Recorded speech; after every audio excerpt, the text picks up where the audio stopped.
Assalamualaikum warahmatullahi wabarakatuh. Bismillahirrahmanirrahim. Alhamdulillahirabbil alamin. Wassalatu wassalamu ala asyrafil anbiya'i wa imamil mursalin sayyidina wa maulana Muhammadin wa ala alihi wa sahbihi ajma'in. La haula wala quwata illa billahil aliyyil azim. Amma ba'du. Mari kita mulai pertemuan kita pada hari ini dengan membaca basmalah bersama. Bismillahirrahmanirrahim. Pada kesempatan ini kita akan mempelajari ilmu gharibul hadis yang melanjutkan dari pembahasan ilmu-ilmu sebelumnya, yaitu ilmu hadis riwayah, dirayah, kemudian asbabul wurud, dan juga ilmu tawarikhul mutun. Apa itu gharibul hadis? Dari namanya ya, gharib itu kan asing. Jadi gharibul hadis adalah ilmu yang membahas tentang kalimat-kalimat asing atau samar yang sulit difahami karena jarang digunakan.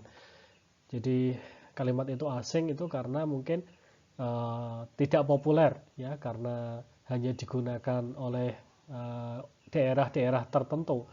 Hanya mungkin kalimat itu artinya mempunyai bahasa sastra yang tinggi dan lain sebagainya. Ya, sama seperti misalnya kita di Jawa Tengah, misalnya Jawa Tengah yang Pantura ya, dengan Surakarta, Solo ya, kemudian dengan Banyumasan, itu kan masing-masing mempunyai kalimat-kalimat yang mungkin satu dengan yang lainnya tidak begitu paham. Karena apa ya? Karena dialeknya berbeda, karena adat atau tradisinya berbeda. Di daerah Hijaz juga seperti itu. Jadi yang di Makkah, Madinah mungkin istilahnya nanti berbeda dengan yang ada di Yaman atau yang ada di Baghdad atau di Damaskus. Sehingga nanti perlu untuk mengetahui kalimat-kalimat asing ini. Asing menurut siapa? Ya asing menurut orang-orang yang banyak mengetahui kalimat-kalimat yang beredar luas di masyarakat ya, terutama yang berkaitan dengan hadis Kanjeng Nabi Shallallahu Alaihi Wasallam. Jadi indikatornya asing ya asing menurut mereka yang tahu banyak kalimat ya. Kalau kita sendiri itu karena hadis Nabi berbahasa Arab ya, sepertinya semuanya asing. Tetapi asing bukan itu. Asing yang dimaksud di sini adalah yang asing yang tidak tidak sering digunakan di dalam perbendaharaan kalimat-kalimat atau kosakata di dalam hadis. Dalam alfiyahnya As-Suyuti mengatakan fa'na bihi wala tahud bidonni wala tuqallid ghairu ahlil fanni. Jadi gharib hadis ini harus diperhatikan ya. Jangan hanya dengan prasangka-prasangka saja ya. Jangan hanya dengan perkiraan. Ya, wala tuqallid ghairu ahlil fanni. Jangan ikut-ikutan mereka yang tidak punya keahlian di dalam bidang ini, karena kaitannya dengan bahasa, maka harus tahu banyak ya tentang ahli yang berkaitan dengan bahasa itu, dengan fan itu sendiri. Yang berkaitan ya misalnya ahli bahasa ya, yang misalnya dia mempunyai perbendaharaan ya, kata-kata yang sangat banyak ya, atau dalam kamus misalnya di dalam As-Shihah Tajul Lughah ya, karya Al-Jari misalnya, atau dalam Al-Qamus Al-Muhit ya, karya Fairuzabadi, kemudian di dalam Lisanul Mizan karya Ibnu Mandur misalnya, itu harus tahu. Jadi kita kalau tidak tahu ya jangan dikira-kira, tapi dicari di dalam kitab kamus-kamus itu atau di dalam syarah-syarah hadis ya. Gharibul hadis ini berbeda dengan hadis gharib ya. Kalau hadis gharib itu hadis yang diriwayatkan oleh satu rawi di dalam tiap tabaqah atau tingkatannya. Jadi misalnya nanti di sahabat itu satu ya, sahabat junior satu, tabiin senior satu, tabiin junior satu, kemudian tabiin satu. Itu namanya hadis gharib. Ya, dalam alfiyahnya Asyuti mengatakan al-awalul mutlaqu fardan walladzi lahu tariqani faqad lahu khudi. Jadi bahwa hadis gharib ini adalah yang mutlaqul fardi, ya. Kalau yang dua nanti namanya aziz, ya. Kalau yang lebih dari dua namanya masyhur, ya. Kalau lebih dari itu nanti namanya mutawatir. Jadi hadis gharib itu kategorinya hadis ahad, ya, karena kurang dari kategori mutawatir. Kalau dalam nadhumnya Al-Baiquni mengatakan wa mursalun minhu sahabiyyu saqad wa kul gharibun ma rawin faqad. Jadi kalau mursal itu yang putus jalurnya di tingkatan sahabat, kalau gharib itu yang hanya diriwayatkan oleh satu rawi saja di tiap tingkatannya. Jadi kaitannya dengan isnad, ya. Kalau gharibul hadis kaitannya nanti dengan matan. Nah, kemudian lafal yang gharib, ya, nanti bisa dicari di kitab-kitab syarah hadis, ya, baik itu yang membahas tentang gharib hadis secara umum atau kamus bahasa, ya, misalnya seperti tadi Tajus Sihah, kemudian Maqayisul Lughah, ya, karya Ibnu Faris misalnya, atau Ibnu Mandur, ya, Lisanul Arab dan lain sebagainya. Atau di dalam kitab-kitab syair, ya, di dalam kitab-kitab yang memuat syair itu biasanya nanti juga disebutkan. Maka banyak pengarang syarah hadis itu yang biasanya menguatkan syarahnya dengan syair-syair terdahulu, ya, syair-syair zaman jahiliyah atau syair-syair pra-Islam ataupun setelah Islam, ya, seperti Hasan bin Thabit misalnya, atau syair Banat Su'ad misalnya, dan lain sebagainya. Jadi syair ini juga berperan penting di dalam menjelaskan kalimat-kalimat yang ada di dalam hadis. Ya, termasuk tafsir nanti juga banyak menggunakan syair, ya, untuk memperjelas suatu kalimat dan lain sebagainya, ya. Misalnya dengan hadis Nabi yang lain, ya, atau dengan Quran misalnya, atau dengan athar dari sahabat, ya. Banyak, ya, sumber-sumber itu. Kemudian contohnya, ya, ini misalnya saya ambilkan dari kitabnya Abu Ubaid Al-Qasim bin Salam, ya, namanya Gharibul Hadis, ya. Ini hadis ke-976. Wa qala Abu Ubaid itu fi hadits Ka'b bin hina dzakara Ya'juj wa Ma'juj wa halakahum, ya.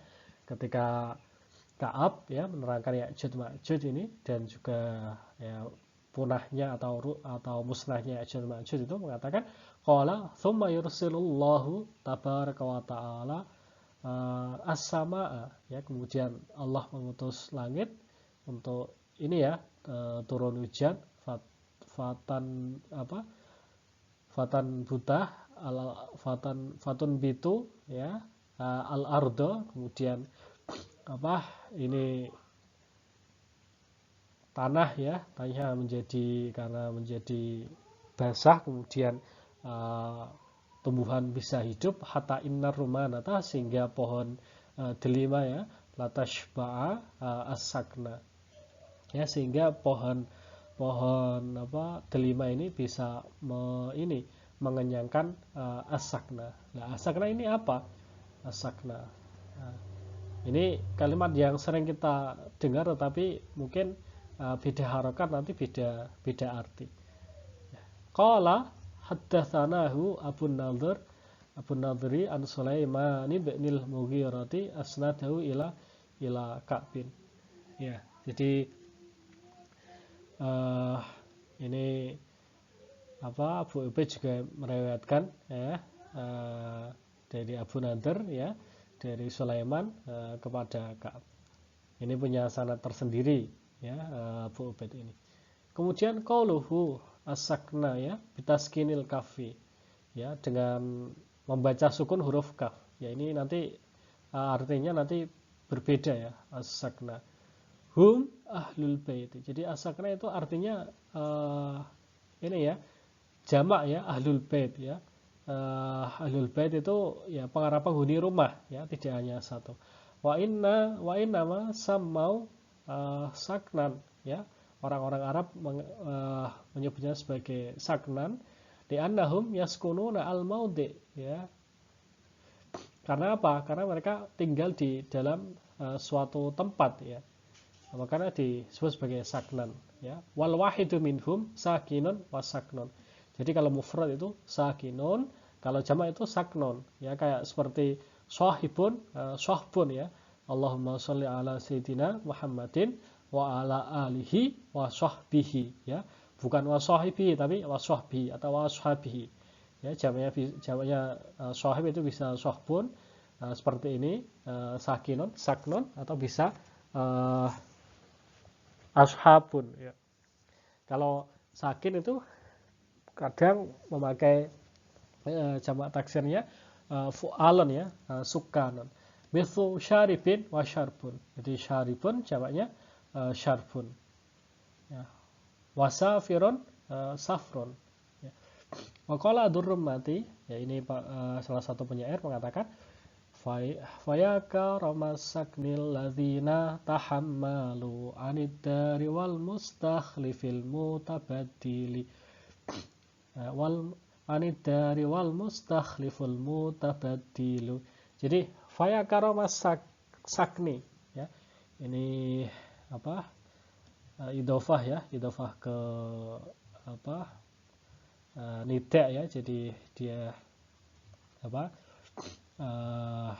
Dia nasab, ya, ya karamas sakni, ya, seperti ya Rasulullah, ya, bukan ya Rasulullah tapi ya Rasulullah, karena idhofah, ya, dan ada munada, maka ini dinasabkan, ya, fa ya karamas sakni alladzina tahammalu. Jadi asakni itu jamak, ya, buktinya ini pakai isim isyarah, ya, isim mausul, ya, alladzina tahammalu, ya.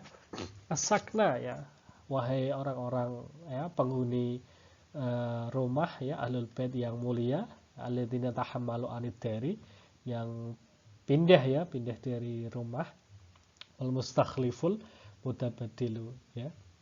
Ini yang digantikan, ya, yang penggantinya itu ternyata tidak lebih baik daripada yang ditempati.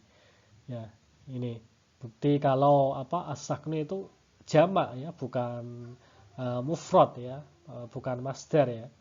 Ya, itu. Maka ini juga menggunakan apa istidlal, ya, atau menggunakan penguat argumen, ya, dari syair, ya, syair lama. Wa amma sakanu, ya, kalau sakan binasbil kafi, ya, dibaca fathahnya kaf, fawa kulli syai'in taskun ilaihi wa ta'nasubi. Kalau sakan itu artinya adalah rumah, ya, ya, rumah atau tempat tinggal, ya. Qala Allahu tabaraka wa ta'ala khalaqakum min nafsin wahidatin wa ja'ala minha zawjaha liyaskuna ilaiha. Jadi Allah itu menciptakan kalian dari, ya, satu jiwa, ya, wa ja'ala minha zawjaha, dan dijadikanlah pasang-pasangannya itu. Kenapa berpasangan? Liyaskuna ilaiha, supaya tentram, ya. Taskuni ilaihi wa ta'nasubi. Jadi supaya tentram, ya, ada pasangannya, ya. Ada positif, ya, ada negatif, ada yang kurang, nanti ada yang menambahi, ada yang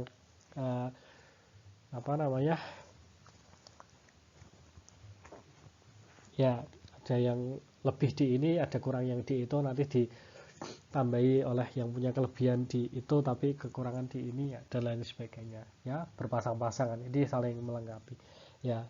Jadi itu namanya as-sakan, ya, liyaskuna ilaiha, ya, binasbil kafi, atau, ya, bi fathil kafi. Kalau tadi ini kan saknu, ya, ini bitaskinil kafi.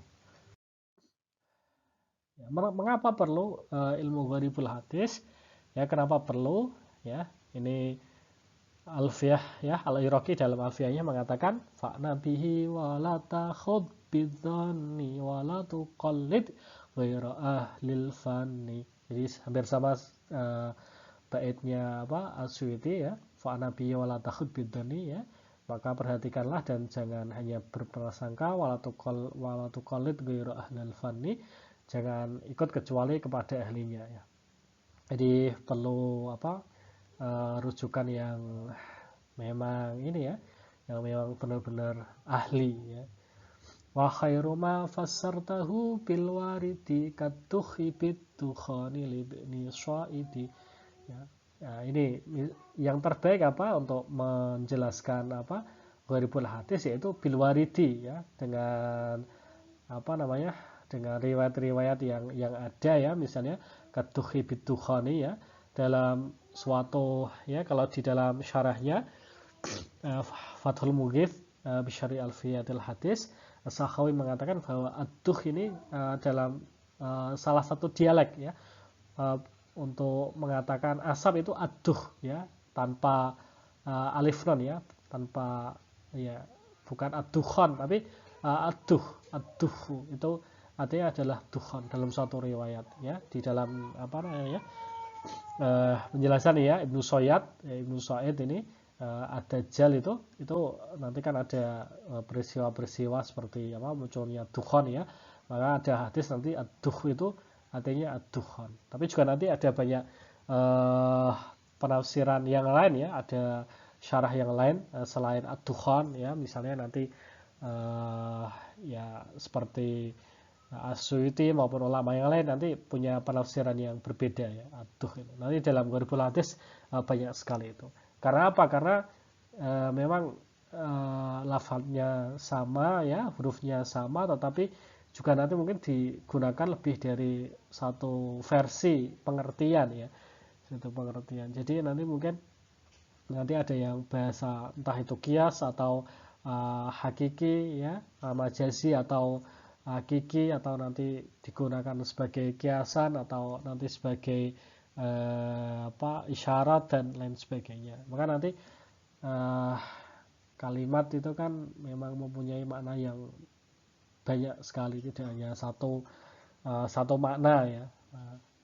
Kecuali kalau itu sudah jelas misalnya ya, Allahu itu kan sudah jelas, itu tidak perlu banyak penafsiran. Tapi kalau seperti ini ad-duh ini kan jarang digunakan. Ternyata dalam satu dialek ya di bangsa Arab itu entah suku apa, itu penafsirannya dengan ad-dukhon ya. Jadi ad-duhu bermakna ad-dukhon. Ya. Jadi dalam bahasa Arab kan juga banyak bahasa-bahasa yang memang kita sendiri tidak pernah mendengarnya ya, hanya diketahui oleh mereka atau ulama-ulama ahli nahwu ya. Misalnya dalam Alfiya Ibnu Malik itu dikatakan wal amru illam yakulin nuni mahal fihi wasmun nahwu sah wa hayyahal.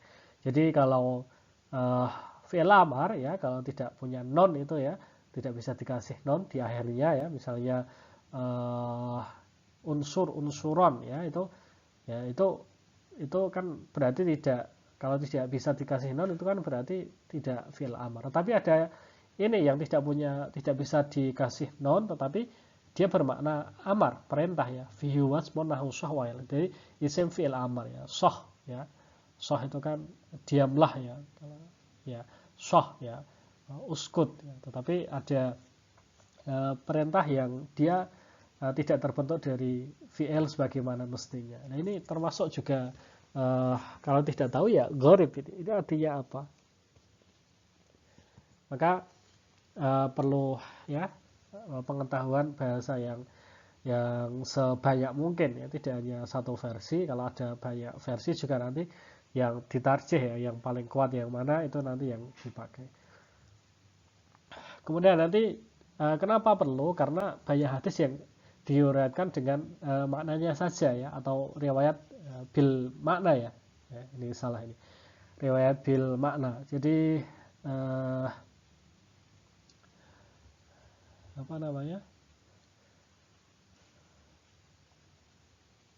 ya, ini bil makna ya, bukan bil lafzi.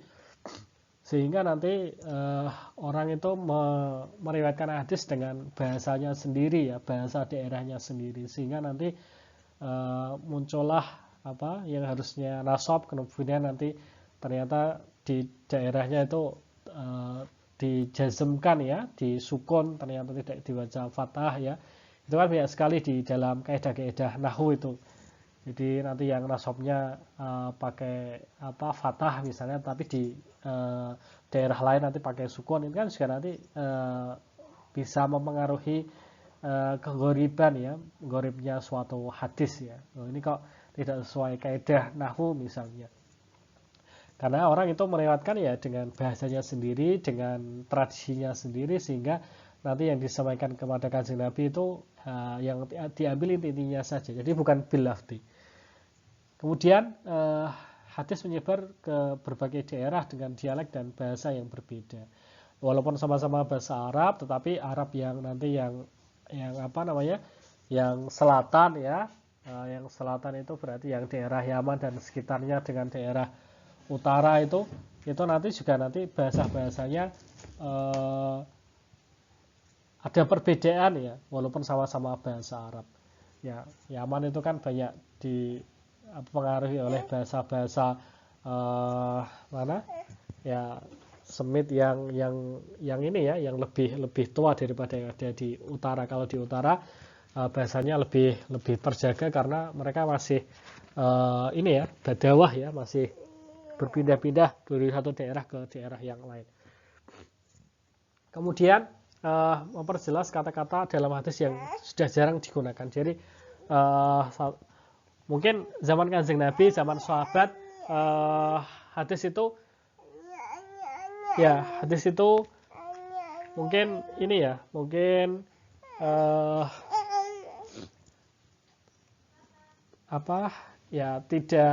tidak asing, tapi oleh golongan-golongan sesudahnya ya, tabi'in sampai kepada kita itu ternyata asing, sehingga nanti itu perlu dijelaskan ya, karena bahasa kan semakin lama ya jarang dipakai, kemudian ada serapan bahasa baru, bahasa yang lama ditinggal, kemudian nanti menjadi bahasa yang lama ya menjadi asing ya, atau bahkan menjadi punah. Ya, kitab-kitab gharibul hadis misalnya ada karya Abu Ubaidah Ma'mar bin Al-Muthanna, ini yang paling awal tetapi tidak ada teksnya ya, atau naskahnya yang sampai kepada kita. Kemudian ada gharibul hadis karya Abu Ubaid Al-Qasim bin Salam ya. Ini yang paling awal ya, yang ada naskahnya. Kemudian karya Ibnu Qutaibah ya, Ibnu Qutaibah juga nanti punya kitab Mukhtaliful Hadis, juga nanti berkaitan dengan makna-makna hadis. Dan ada tafsir Gharibul Muwatta ya, karya Abdul Malik bin Habib Al-Qurtubi Al-Andalusi. Kemudian ada Gharibul Hadis karya Abu Ishaq Al-Harbi. Kemudian ada Ad-Dalail fi Gharibul Hadis karya Al-Qasim bin Thabit As-Saraqusti Al-Andalusi. Kemudian ada Gharibul Hadis karya Al-Khattabi, ini yang punya Ma'alimus Sunan ya. Kemudian nanti ada Al-Fa'iq fi Gharibul Hadis karya Az-Zamakhsyari, ini salah satu ulama Mu'tazilah ya, dengan kitabnya Al-Kasyaf ya. Kemudian ada An-Nihayah fi Gharibul Hadis karya Ibnul Athir. Jadi banyak kitab-kitab hadis yang membahas tentang gharibul hadis. Tetapi memang yang khusus itu ya hanya beberapa. Kalau yang lebih umum ya di dalam syarah-syarah hadis seperti Fathul Bari, atau misalnya di Al-Minhaj ya, syarah Sahih Muslim bin Al-Hajjaz, atau misalnya di dalam Aridatul Ahwadi, syarah Sunan At-Tirmidzi dan lain sebagainya, atau misalnya Aunul Ma'bud, syarah Sunan Abi Dawud, itu juga banyak ya membahas tentang kalimat-kalimat yang asing. Sehingga nanti kalau tidak ada di dalam kitab ini, nanti bisa dicari di kitab hadis yang syarah-syarah yang lain. Oke, itu untuk pertemuan kita hari ini. Mari kita akhiri dengan membaca hamdalah bersama. Alhamdulillahirabbil alamin. Assalamualaikum warahmatullahi wabarakatuh.